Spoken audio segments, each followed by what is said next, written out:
Hard, a disappointing defeat tonight against a really strong Glentoran team who are in such good form. What were your thoughts on that one? Yeah, it's disappointing to lose any game.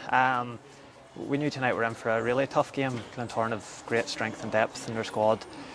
We know in the league now we have full-time clubs who are a different animal.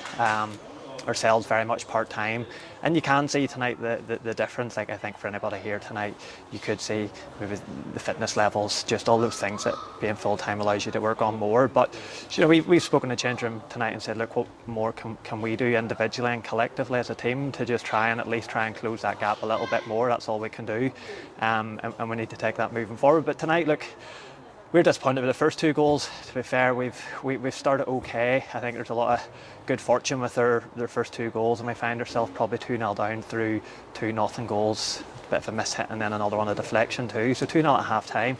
You very much do dig in and show character, and thankfully we did that. It's been easy before to see teams go to pieces, and that could end up maybe 4-5 tonight. But character and credit to the lads for digging in.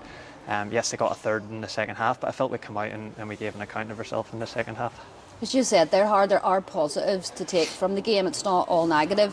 You started, you were strong in the first 5 minutes, and then of course Glentoran just took control.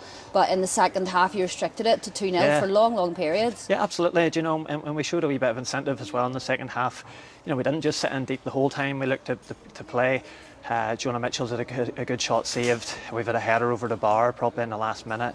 We've had a set piece that's come in with one of the first headers, came across the goal, and we just couldn't get the extra touch to it as well. So there has been wee moments where we have came out and shown something, but we knew tonight that we'd be spending large periods of this game defending and keeping a good shape about us. And thankfully we did that for large parts of the game. And we're disappointed in there, but there's positives to take from it. We're not, at this stage where the club's at right now in the team, with a lot of new players coming in, we're not competing with Glentoran tonight. We wanted to give a good account of ourselves, and you never know in football, you could sneak a goal, anything's possible, but we knew tonight that it was about giving a good account and then looking at games coming up when we get this terrible start of playing the top 4 or 5 teams in the league behind us, and then we look at games in and around where we want to be, and we need to see about picking up points there.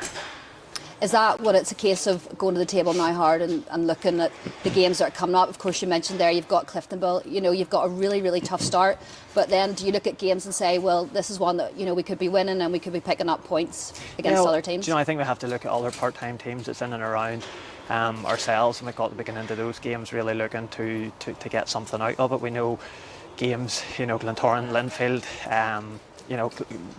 big games. Very, very good teams, depths of squad as well. But we were disappointed maybe in midweek, the Crusaders game, that we maybe didn't nick something from that game. We were in a good place at half time. It could have maybe been another night, maybe I got something. But look, 3 games in 6 days, it's huge. It's huge for all teams in the league. It's a lot of games, but for part-time teams as well, 3 games in 6 days is crazy. But look, we've got through that, and we'll look now to rest and prepare for the next up-and-coming game.